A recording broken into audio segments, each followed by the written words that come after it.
السلام عليكم ورحمة الله وبركاته.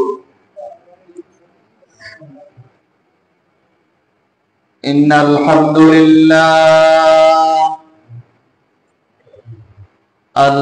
لله نحمده ونستعينه ونستغفره ونؤمن به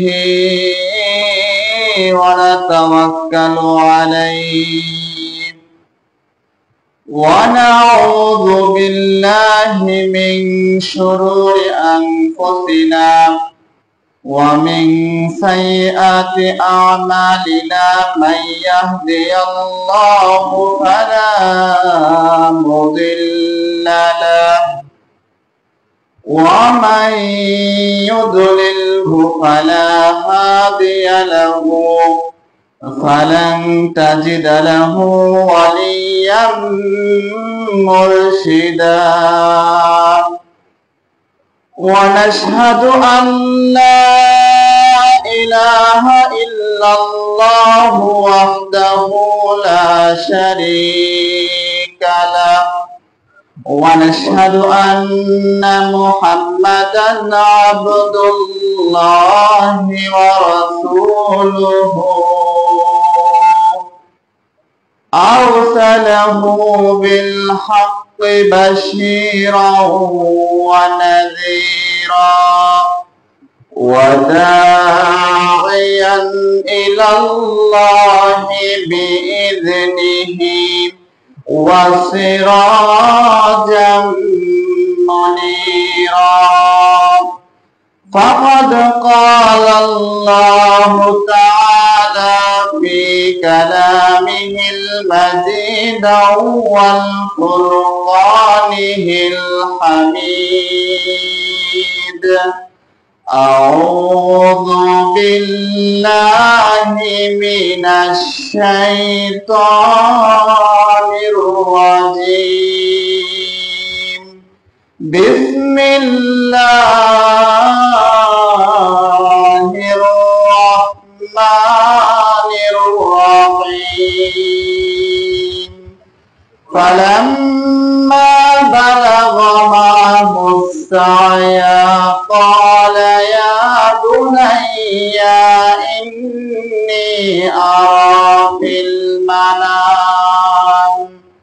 إني أرى في المنام أني أذبحك فانظر ماذا ترى. قال يا أبت افعل ما تؤمر ستجدني إن شاء الله من الصابرين. وقال رسول الله صلى الله عليه وسلم: من وجد ساعة ولم يضحي فلا يقربن مصلنا، أو كما قال عليه الصلاة والسلام.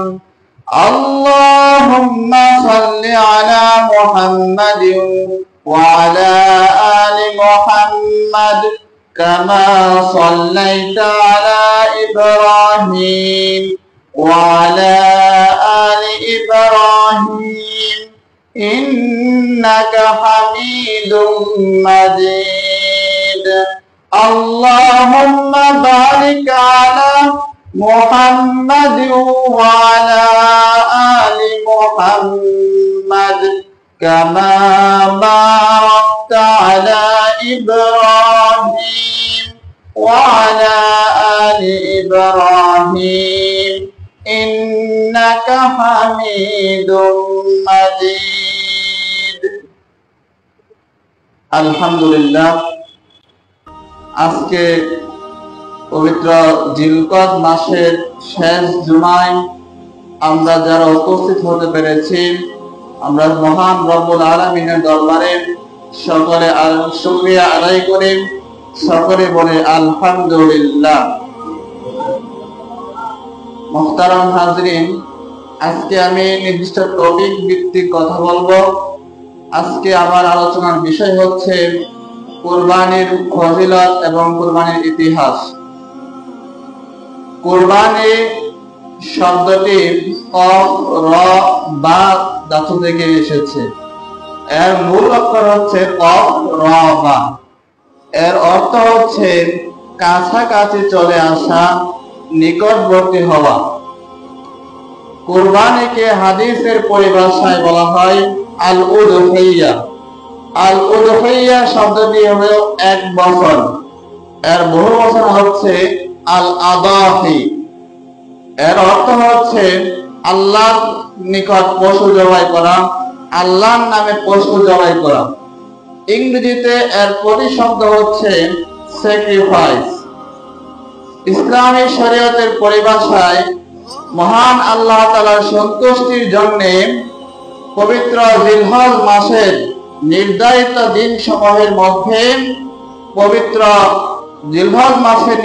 দিনসমূহের মধ্যে নির্দিষ্ট পশু জবাই করাকে বলা হয় কুরবানি।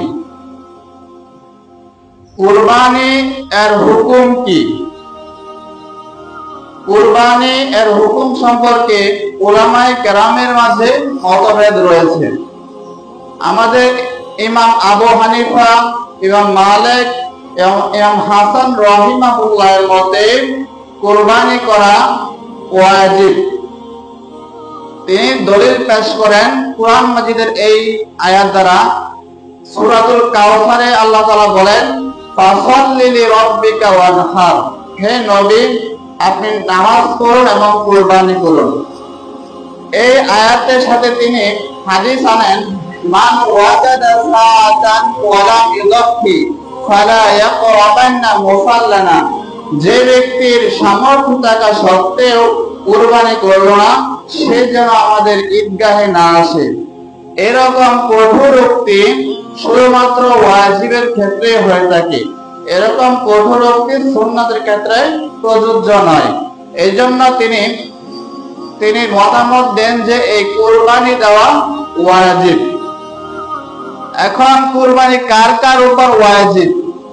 কুরবানি যেহেতু একটা আর্থিক ইবাদত, তাই এটা সকলের উপর ঢালাওভাবে ওয়াজিব নয়। কুরবানি ওয়াজিব হওয়ার কিছু শর্ত আছে। এক নাম্বার হচ্ছে আন ইয়াকুনা মুসলিম, অর্থাৎ মুসলমান হওয়া।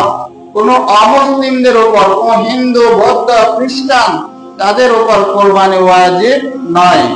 দুই নাম্বার হচ্ছে আন ইয়াকুনা হুরান, স্বাধীন হওয়া। কোন পরাধীন ব্যক্তির উপর কুরবানি ওয়াজিব নয়। তিন নাম্বার হচ্ছে আন ইয়াকুনা মালিকুন নিসাব, নিসাব পরিমাণ সম্পদের মালিক হওয়া। নেশাব পরিমাণটা কি? এটা যাকাতের নেশাবের মতোই 7.5 ভরি স্বর্ণ অথবা 5.5 তোলা রূপ্য বা এর সমপরিমাণ নগদ অর্থ যদি থাকে, তাহলে এই ব্যক্তির উপর কুরবানি ওয়াজিব। তবে যাকাতের সাথে এখানে পার্থক্য আছে। যাকাতের সম্পদটা হতে হয় 1 বছর, 1 বছর স্থায়ী হতে হয়। কিন্তু কোরবানির সম্পদটা এটা জিলহজ মাসের 10, 11, 12 এই 3 দিন থেকে যে কোনো একদিন বান্দার কাছে চলে আসলেই তার উপর কুরবানি ওয়াজিব হয়ে যায়। সম্মানিত উপস্থিতি, কুরবানি এর একটা প্রাচীন ইতিহাস আছে। কুরবানি শুধুমাত্র আমাদের উম্মতে মুহাম্মদের উপরে বিধান নয়, এটা সৃষ্টির শুরু থেকেই আসছে। কুরআনুল কারীমের 22 নম্বর সূরা, সূরাতুল আল হজ, এতে আল্লাহ তাআলা বলতেছেন, ওয়ালিকুল্লি উম্মাতিন জাআলনা মানসাকাল লিয়াযকুরুল্লাহি আলা মা রাযাকাহুম মিন বাহিমাতিল আনআম। হে নবী, শুধুমাত্র আপনাদের উপরে কুরবানি দেওয়া হয় নাই, বরং হযরত আদম আলাইহিস সালাম থেকে এই পর্যন্ত যত নবী রাসূল পাঠিয়েছেন আল্লাহ তাআলা, সকল নবী রাসূলের যুগে আল্লাহ তাআলা কুরবানির বিধান নির্ধারণ করে দিয়েছিলেন। সম্মানিত উপস্থিতি, এই কুরবানি শুরু হয়েছিল হযরত আদম আলাইহিস সালামের 2 ছেলে হাবিল এবং কাবিলের কুরবানির মাধ্যমে। এই পৃথিবীর সর্বপ্রথম মানব হচ্ছেন হযরত আদম আলাইহিস সালাম এবং সর্বপ্রথম মানবী হচ্ছে আমাদের সকলের মা হাওয়া আলাইহিস সালাম। আল্লাহ তাআলার কুদরতে হযরত আদম আলাইহিস সালামের ঔরসে এবং মা হাওয়া আলাইহিস সালামের গর্ভে একসাথে দুটি করে সন্তান জন্ম লাভ করত। একটা হলো ছেলে আর একটা হলো মেয়ে। যেহেতু একই গর্ভে যারা জন্ম লাভ করতো তারা পরস্পর ভাই বোন হিসাবে গণ্য করা হতো। ভাই বোনের মধ্যে বিবাহ হারাম। তখন তো আর এত মানুষ ছিল না, তখন বিবাহের পদ্ধতিটা এরকম ভাবে ছিল যে এক গর্ভের ছেলের সাথে অন্য গর্ভের মেয়ের বিবাহ দেওয়া হতো। হাবিলের সাথে যে একই গর্ভে ছিল তার নাম ছিল লিওয়াজা। সে দেখতে তো সুন্দরী ছিল না, এত রূপসী ছিল না, কিন্তু কাবিলের সাথে যে মেয়েটি ছিল একই গর্ভে তার নাম ছিল আকলিমা। সে ছিল সুন্দরী, সে ছিল রূপসী। যখন তারা চারজন যৌবনের বয়সে পদার্পণ করলো, যখন তারা চারজন যৌবনের বয়সে পদার্পণ করলো, তখন আদম আলাইহিস সালাম আল্লাহর বিধান অনুযায়ী তাদেরকে বিবাহের প্রস্তাব দিলেন। এই সিস্টেম অনুযায়ী আকলিমা বিবাহ, এই সিস্টেম অনুযায়ী হাবিল বিবাহ করবে আকলিমাকে এবং কাবিল বিবাহ করবে লিওয়াজাকে। কিন্তু যখন আদম আলাইহিস সালাম তাদের কাছে বিবাহের প্রস্তাব দিলেন, তখন কাবিল এই প্রস্তাব মানতে অস্বীকার জানায়।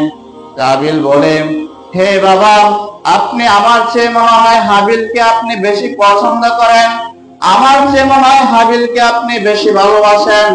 এই জন্য যে মেয়েটি সুন্দরী, যে মেয়েটি রূপসী, তার সাথে আপনি হাবিলের বিবাহ দিতে চাইতেছেন। কারণ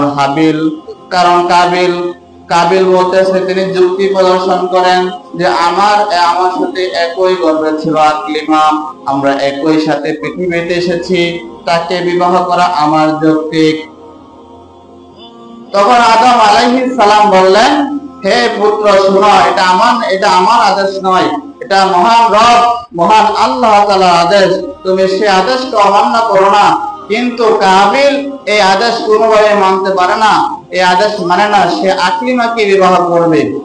তখন আল্লাহ তাআলা আদম আলাইহিস সালামকে বললেন, তোমার দুই ছেলেকে বলো তারা যেন এই পাহাড়ের উপরে গিয়ে কুরবানি করে। তখন আদম আলাইহিস সালাম তার ছেলে হাবিল এবং কাবিলকে বলল, তোমরা এই পাহাড়ের উপরে গিয়ে কুরবানি করো। যার কুরবানি আল্লাহ তাআলা কবুল করবেন সে আকলিমাকে বিবাহ করবেন। তার বাবার কথা মতো হাবিল এবং কাবিল দুজনে পাহাড়ের উপরে কুরবানি করলো। হাবিল তখন পশু পাখি চড়াতো, তখন তার পশুর পাল থেকে একটা সর্বোৎকৃষ্ট পশু সে কুরবানি করলো। আর কাবিল সে ফসল ফলাতো, তার উৎপাদিত ফসল থেকে একটা ফসল তিনি কুরবানি করলেন। সেই সময় কুরবানি কবুল হয়েছে কিনা তার সাথে সাথেই বোঝা যেত। কেমনে বোঝা যেত? উভয় কুরবানি করে রেখে আসলে তখন আসমান থেকে আগুন এসে যার কুরবানিটাকে পুড়ে ছাই করে দিত, তার কুরবানি বোঝা যেত যে কবুল হয়েছে। এভাবে তারা হাবিল এবং কাবিল দুজনেই কুরবানি করলো। আল্লাহ তাআলা সেই ঘটনা সূরাতুল মাইদা এর ২৭ নম্বর আয়াতে আল্লাহ তাআলা বর্ণনা করতেছেন। আল্লাহ তাআলা বলেন, ওয়াতলু আলাইহিম নাবা আবনাই আদম বিল হক ইয ক্বাররাবা কুরবানান ফাতুকবিলা মিন আহাদিহিমা ওয়া লাম ইতাকাব্বাল মিনাল আখার ক্বালা লা আকতুলান্নাকা ক্বালা ইন্নামা ইয়াতাকাব্বালুল্লাহু মিনাল মুত্তাকিন। যখন তারা দুইজনে আকাশের যখন তারা দুজনেই পাহাড়ের উপর কোরবানি করলো, তখন কাবিল দেখলো যে হাবিলের কোরবানিটা আকাশ থেকে আগুন এসে কোরবানিটাকে পুড়িয়ে দিয়েছে। তখন কাবিল বুঝতে পারলো যে আমার কোরবানি কবুল হয় নাই, আকলিমা তো আর আমার হলো না। তখন তার ভাইকে বলল, তার ভাই হাবিলকে বলল যে আমি তোমাকে হত্যা করব, আই উইল কিল ইউ। তখন তার ভাই হাবিল বলতেছে, হে আমার ভাই, তুমি হিংসার বশবর্তী আমাকে হত্যা করো না, নিশ্চয়ই আল্লাহ তাআলা মুত্তাকিদের কুরবানি কবুল করে থাকেন। ইন্নাল্লাহা ইয়াতাকাব্বালু মিনাল মুত্তাকিন, নিশ্চয়ই আল্লাহ তাআলা মুত্তাকিদের কুরবানি কবুল করে থাকেন। সুতরাং তুমি জিদের বশবর্তী হয়ে, সুতরাং তুমি হিংসার বশবর্তী হয়ে আমাকে হত্যা করো না। এই আদম আলাইহিস সালামের দুই পুত্র হাবিল এবং কাবিলের কুরবানির মাধ্যমে মানব জাতির মাঝে কুরবানির বিধান প্রচলন হয়। কিন্তু আমরা যে বর্তমান জিলহজ মাসের 10, 11 এবং 12 তারিখ যে কোনো একদিন যে কুরবানিটা করি, এটা আমাদের জাতির পিতা হযরত ইব্রাহিম আলাইহিস সালামের রেখে যাওয়া সুন্নাত এবং তার ছেলে ইসমাইল আলাইহিস সালামের ফিদিয়া হিসেবে আমরা কুরবানিটা করে থাকি। হযরত ইব্রাহিম আলাইহিস সালাম তার সারা জীবনে প্রায় পরীক্ষার মধ্যে ছিল। তিনি অনেক পরীক্ষার মাধ্যমে অতিক্রান্ত করেছেন তার জীবনটা। এই বিষয়ে আল্লাহ তাআলা সূরাতুল বাকারার 124 নম্বর আয়াতে আল্লাহ তাআলা বলতেছেন, وَإِذِ ابْتَلَى إِبْرَاهِيمَ رَبُّهُ بِكَلِمَاتٍ فَأَتَمَّهُنَّ قَالَ إِنِّي جَاعِلُكَ لِلنَّاسِ إِمَامًا। আমি আমার খলিল ইব্রাহিমকে কয়েকটি কথার দ্বারা পরীক্ষা করেছিলাম, সে প্রতিটা পরীক্ষায় সফলতার সাথে উত্তীর্ণ হয়েছে, সে প্রতিটা পরীক্ষায় সফলতার সাথে পাস করেছে। আমি ফলাফল হিসাবে তাকে বললাম, ইন্নী জাইলুকা লিন্নাসি ইমামা, আমি তোমাদেরকে এই জাতির ইমাম বানিয়ে দিলাম, এই জাতির নেতা বানিয়ে দিলাম। সুবহানাল্লাহি ওয়া বিহামদিহি।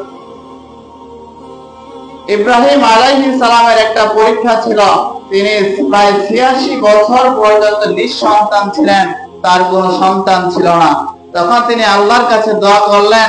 সূরাতুল আস-সাফফাতের 101 নম্বর আয়াতে আল্লাহ তাআলা এই দোয়াটা তুলে ধরেছেন, রব্বি হাবলি মিনাস সালিহিন, হে আল্লাহ তুমি আমাকে একটা নেককার সন্তান দান করুন। আল্লাহ তাআলা এই দোয়া কবুল করে ইব্রাহিম আলাইহিস সালামকে সন্তানের সুসংবাদ দিচ্ছেন। আল্লাহ তাআলা বলছেন, ফাবাশশারনাহু বিগুলামিন হালিম, আমি আমার ইব্রাহিমকে একটা ধৈর্যশীল সন্তানের সুসংবাদ দিলাম। 86 বছর বয়সে তিনি একটি সন্তান জন্মলাভ করেন, তিনি একটা সন্তানের বাবা হন। তার সেই সন্তানের নাম রাখেন ইসমাঈল আলাইহিস সালাম। এই ইসমাইল বর্ণনা হতেই আল্লাহ তাআলা আবার ইব্রাহিমকে একটা কঠিন পরীক্ষা করতেছেন। আল্লাহ তাআলা বলেন, ফালাম্মা বালাগা মাআহুস সা'য়া ক্বালা ইয়া বুনাইয়া ইন্নী আরা ফিল মানাম, যখন ইসমাইল হাঁটা চলা করার বয়সে উপনীত হয়, তাফসীরে আছে যে এই বয়স 7 বছর বা 10 বছর বা 12 বছর যখন হয়, তখন তার পিতা ইসমাইল আলাইহিস সালামকে বলছে, ইন্নী আরা ফিল মানাম, আমি স্বপ্নে দেখছি, আন্নী আযবাহু, আমি তোমাকে জবাই করছি। এখন প্রশ্ন হতে পারে, নিছক একটা স্বপ্ন দেখেই সন্তানের গলায় ছুরি ধরা, এই কেমন কাজ হলো? রাসূলুল্লাহ সাল্লাল্লাহু আলাইহি ওয়াসাল্লাম বলছেন, রুয়াল আনবিয়া ওয়াহিয়ুন, নবীদের স্বপ্ন নিছক স্বপ্ন নয়, নবীদের স্বপ্নটা ওহী হয়। রাসূলুল্লাহ সাল্লাল্লাহু আলাইহি ওয়াসাল্লামের কাছে 7টা পদ্ধতিতে ওহী নাযিল হতো, যার মধ্যে একটা পদ্ধতি হচ্ছে সত্য স্বপ্নযোগী ওহী। এইজন্য ইসমাঈল আলাইহিস সালাম বলতে পেরেছিলেন যে আমার বাবা তো নিছক স্বপ্ন দেখতে পারে না, যে আমার বাবা সত্যি স্বপ্ন দেখেছে, এটা আল্লাহ তাআলার বাণী। তখন ইব্রাহিম আলাইহিস সালাম তার ছেলেকে বললেন, ইয়া বুনাইয়া ইন্নী আরা ফিল মানাম আন্নী আযবাহু, আমি তোমাকে জবাব করছি, ফানজুর মাযা তারা, এই ব্যাপারে তোমার কি অভিমত, এই ব্যাপারে তোমার মতামত কি? হযরত ইব্রাহিম আলাইহিস সালাম তার ছেলে ইসমাঈল আলাইহিস সালামের কাছে মতামত কেন জানতে চাইলেন? আল্লাহ তাআলা আদেশ করেছেন, তিনি তো পালন করলেই পারেন। এখন ছেলে যদি হ্যাঁ বলো বা না বলো, ইব্রাহিম আলাইহিস সালাম তো ছেলেকে কুরবানি করবেনই, কারণ আল্লাহ তাআলা আদেশ করেছেন, তিনি তা পালন করবেনই। এখন প্রশ্ন হচ্ছে, তিনি কেন তার ছেলের কাছে মতামত জানতে চাইলেন? এই প্রশ্নের উত্তরে মুফাসসিরিনে কেরাম সুন্দর একটি জবাব দেন যে ইব্রাহিম আলাইহিস সালাম তার ছেলেকে পরীক্ষা করতেছিলেন যে তার ছেলে কতটুকু আল্লাহর আদেশ পালনে কতটুকু আগ্রহী, আল্লাহর আদেশ পালনে সে কতটুকু নিজেকে বিলিয়ে দিতে পারে। তখন ছেলে বলল, ক্বালা ইয়া আবাতি ফাল মা তুমার, হে আমার সম্মানিত পিতা, আপনাকে যা আদেশ করা হয়েছে আপনি তা পালন করুন। সাতাজিদুনি ইনশাআল্লাহু মিনাস সাবিরিন, আল্লাহ যদি চায় ইনশাআল্লাহ আপনি আমাকে ধৈর্যশীল অবস্থায় পাবেন। জবে করার সময় যে দৌড়াদৌড়ির বিষয় থাকে, আমি এরকম দৌড়াদৌড়ি করবো না, আমি আপনাকে সাহায্য করব আল্লাহর আদেশ পালনে, আপনি আমাকে ধৈর্যশীল পাবেন ইনশাআল্লাহ। তখন ইসমাঈল আলাইহিস সালাম তার পিতাকে বলল, হে আমার সম্মানিত পিতা, আপনি আমাকে কুরবানি করবেন তাতে আমার কোনো আপত্তি নাই, তবে আমার 3টা অনুরোধ রাখতে হবে। পিতা বলল, কি অনুরোধ? ইসমাঈল আলাইহিস সালাম বললেন, যখন আপনি জবাই করবেন তখন আমার হাত পাটা ভালো করে বেঁধে নেবেন, কারণ জবাই করার সময় মৃত্যুর যন্ত্রণায় আমি আমার হাত পা ছোটাছুটি করতে পারি, এতে আপনার গায়ে লেগে যেতে পারে। এই জন্য জবাই করার পূর্বে আপনি আমার হাত পা ভালো করে রশি দ্বারা বেঁধে নেবেন। 2 নাম্বার যে আমাকে জবাই করার পূর্বে আমার মুখটাকে মাটির দিকে করে দিবেন, আমার চেহারাটাকে আপনি মাটির দিকে করে দিবেন, কারণ আপনি যদি আমাকে উপর দিক থেকে জবাই করেন তাহলে আমার ভালোবাসা বা আমার স্নেহের কারণে আল্লাহর আদেশ পালনে আপনার বিলম্ব হয়ে যেতে পারে। সুবহানাল্লাহ।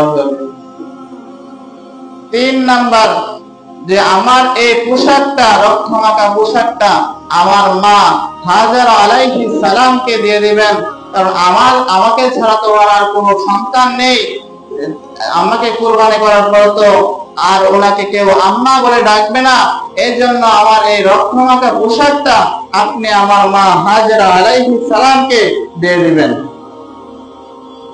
ইব্রাহিম আলাইহিস সালাম যখন তার ছেলেকে বাঁধার জন্য প্রস্তুতি নিচ্ছেন, তখন ছেলে আবার বলতেছে, হে বাবা, আমাকে বাঁধার কোনো প্রয়োজন নেই। ইব্রাহিম আলাইহিস সালাম বলেন, কি ব্যাপার, তোমার আবার কিছুক্ষণ আগে বললা যে আমাকে বেঁধে নেবা, এখন আবার বলো আমাকে বাঁধার কোনো দরকার নেই, কি তোমার মতলব কি? তখন ইসমাঈল আলাইহিস সালাম বললেন, আমি চিন্তা করে দেখলাম, আমি ভেবে দেখলাম, কাল কিয়ামতের ময়দানে হাজার হাজার কোটি কোটি মানুষের সামনে আল্লাহ এই প্রশ্ন করতে পারে যে ছেলে রাজি ছিল না, বাবা তাকে জোর করে হাত পা বেঁধে কুরবানি করেছে। সুবহানাল্লাহ, আল্লাহু আকবার। তখন ইব্রাহিম আলাইহিস সালাম তার এই ছেলের কথা শুনে খুশি হয়ে গেল। এরপরে আল্লাহ তাআলা বলতেছেন, ফালাম্মা আসলামা ওয়া তাল্লাহু লিল জাবিন, অতঃপর তারা বাপ ছেলে দুজনেই ইসলাম গ্রহণ করলো এবং ইসমাইল আলাইহিস সালামকে কাত করে সরিয়ে দেওয়া হলো, মানে তার চেহারাটাকে মাটি দিয়ে করে দেওয়া হলো। এরপর ইব্রাহিম আলাইহিস সালাম তার ছেলেকে ছুরি চালাইলেন, প্রথমবার ছুরি চালাইলেন, একটা পশমও কাটে নাই। দ্বিতীয়বার ছুরি চালালেন, একটা পশমও কাটে নাই। তৃতীয়বার ছুরি চালালেন, একটা পশমও কাটে নাই। তখন ইব্রাহিম আলাইহিস সালাম রাগান্বিত হয়ে তওয়ারটাকে তিনি একটা পাথরের উপর নিক্ষেপ করেন। ফাআলকাহা হাজার ফাআশাদ্দাল হাজার, একটা পাথরের উপর নিক্ষেপ করেন, পাথরটা দ্বিখণ্ডিত হয়ে যায়। তবু ছেলের গর্দান তার পিতা নিতে পারে নাই। তখন আল্লাহ তাআলা বলতেছেন, ওয়ানাদাইনাহু আইয়া ইব্রাহিম, আমি ইব্রাহিমকে ডাক দিলাম। قد صدقت الرؤيا إنا كذلك نجزي المحسنين। হে ইব্রাহিম, আপনি স্বপ্নকে সত্যে পরিণত করেছেন, আপনি স্বপ্নকে বাস্তবে পরিণত করেছেন। এখন আর আপনার ছেলেকে জবাই করার প্রয়োজন নাই। আমি আসমান থেকে একটা দুম্বা পাঠিয়ে দিলাম, আপনি এটাই কুরবানি করে দেন, আপনার সন্তানের পক্ষ থেকে কুরবানি হয়ে যাবে। নিশ্চয়ই ইন্নাকা নাজিল মুহসিনিন, আমি মুহসিন বান্দা, আমি সৎকর্মশীলদেরকে এইভাবে পরীক্ষা করে থাকি। সম্মানিত উপস্থিতি, কত বড় একটা পরীক্ষা ছিল হযরত ইব্রাহিম আলাইহিস সালাম। তিনি প্রায় ৮৬ বছর বয়সে একটি সন্তানের বাবা হন এবং কিছুদিন পরে আবার আল্লাহ তাআলা নির্দেশ দিয়েছেন যে সন্তানকে কুরবানি করার জন্য। একটা মাত্র সন্তান, নবীর সন্তান কিরকম সুন্দর হতে পারে, এই সন্তানকে আল্লাহ তাআলা বলতেছেন যে তুমি এই সন্তানকে কুরবানি করো। কিন্তু ইব্রাহিম আলাইহিস সালাম আল্লাহর কথা, আল্লাহর আদেশ পাওয়ার সাথে সাথে তিনি সন্তানকে কুরবানি করার জন্য নিয়ত করে ফেলেন। এজন্য আমরা যারা কুরবানি করব, সকলে যাতে ইব্রাহিম আলাইহিস সালামের সুন্নাতের মতো, ইব্রাহিম আলাইহিস সালামের মতো নিয়ত করে কুরবানি দিতে পারি।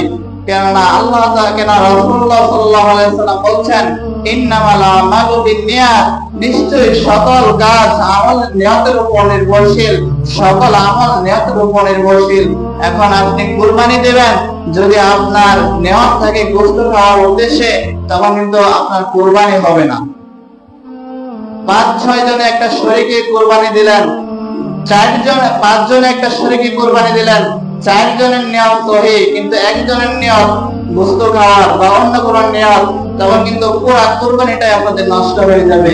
এই জন্য সম্মানিত উপস্থিতি, আমরা যখন কুরবানির শেয়ার হিসাব করব, তখন আমরা করে চিন্তা ভাবনা করে শেয়ারের সাথে আমরা অংশীদার করবো, আমরা মানুষকে অংশীদার করবো। একটা গরুর মাঝে, একটা গরু মহিষের মাঝে ৭ জন পর্যন্ত নিতে পারে। ৭ জনের নিয়তই যাতে সহিহ হয়, আল্লাহ তাআলা সবাইকে তৌফিক দান করুন, আমিন।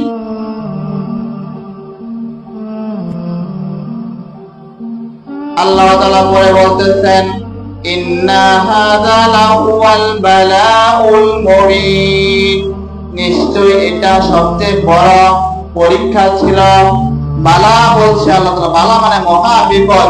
এটা নিশ্চয়ই ইব্রাহিমের জন্য একটা মহা পরীক্ষা ছিল। ওয়া ফাদাইনাহু বিযিবহিন আযীম, আমি ইব্রাহিম আলাইহিস সালামকে বড় একটি কুরবানির দ্বারা তার ছেলেকে কুরবানি করা থেকে মুক্ত করলাম।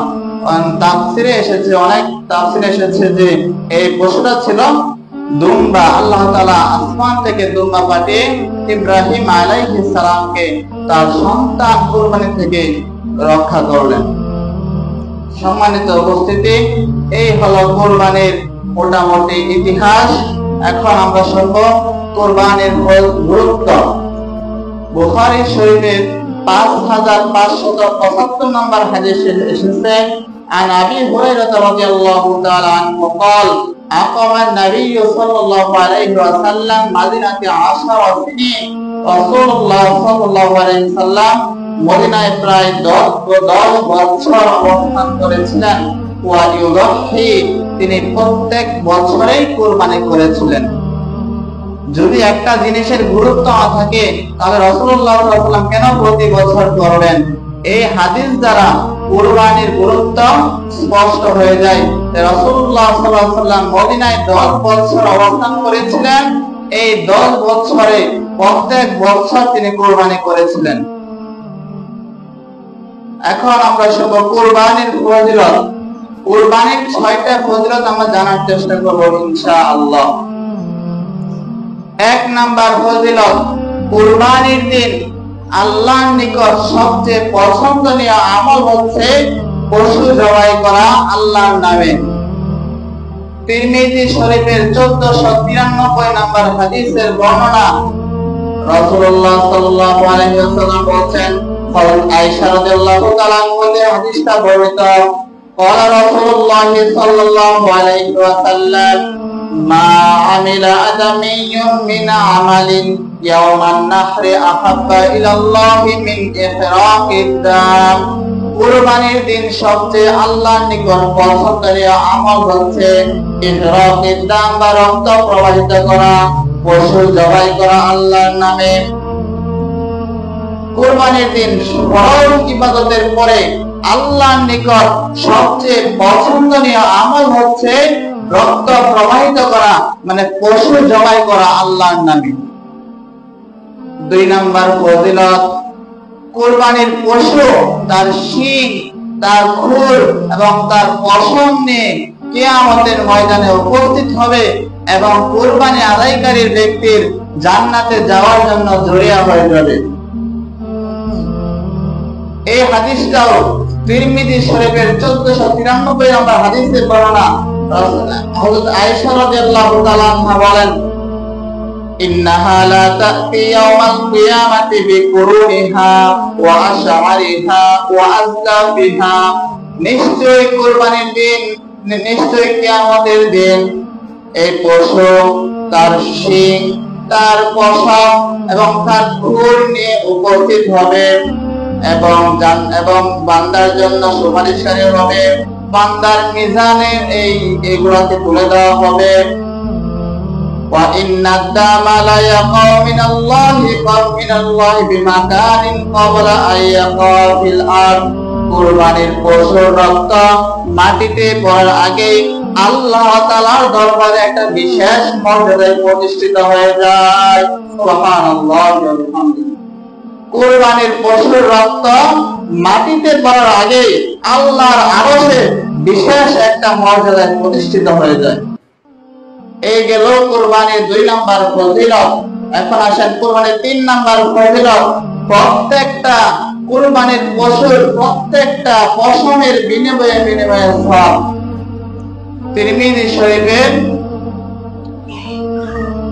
1507 নম্বর হাদিসের বর্ণনা, قال أصحاب رسول الله صلى الله عليه وسلم فما لنا فيها يا رسول الله। হে আল্লাহর রাসূল, আমরা যে কুরবানি করব এই কুরবানির পশুর মধ্যে আমাদের কি উপকার, আমাদের কি লাভ? রাসূলুল্লাহ সাল্লাল্লাহু আলাইহি ওয়াসাল্লাম বলেন, قال بكل شعرة حسنة। এই উপকারের কোনো শেষ নাই। কুরবানির পশুর প্রত্যেকটা পশম বা প্রত্যেকটা লোমের বিনিময়ে আল্লাহ তাআলা তোমাদেরকে সওয়াব নির্ধারিত করে দিবেন। সুবহানাল্লাহ ওয়া বিহামদিহি।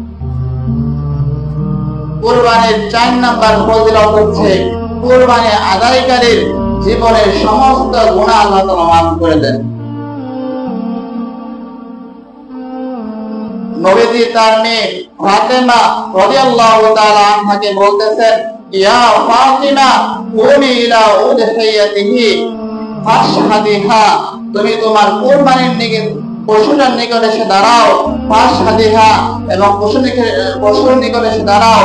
ফা ইন্না লাকি বি আউয়ালি ফাতরাতিন তাকতুরু মিন দামিহা ইউগফারু লাকি মা সালাফা মিন যুনুবিক। এই কুরবানির পশুর রক্তের ফোঁটা, প্রথম ফোঁটা বের হওয়ার সাথে সাথে কুরবানি আদায়কারীর জীবনে গুনাহগুলো মাফ করে দেওয়া হয়। ইয়া ফাতিমা, হে ফাতেমা, তুমি তোমার কুরবানির পশুর নিকটে এসে দাঁড়াও, কেননা কুরবানির পশুর প্রথম রক্তের ফোঁটা বের হওয়ার সাথে সাথেই আল্লাহ তাআলা তোমার জীবনের সমস্ত গুনাহগুলো মাফ করে দেন। 5 নাম্বার ফজিলত হচ্ছে, আগে আমরা শুনেছি যে কুরবানির প্রত্যেকটা পশমের বিনিময়ে সওয়াব, এখন আছে কুরবানির প্রত্যেকটা রক্তের ফোঁটার বিনিময়ে সওয়াব আছে। এটা বাইহাকি শরীফের 17495 নম্বর হাদিসের বর্ণনা। রাসূলুল্লাহ সাল্লাল্লাহু আলাইহি ওয়াসাল্লাম বলেন, বিকুল্লি কাতরাতিন মিন দামিন হাসানা, অর্থাৎ কুরবানির পশুর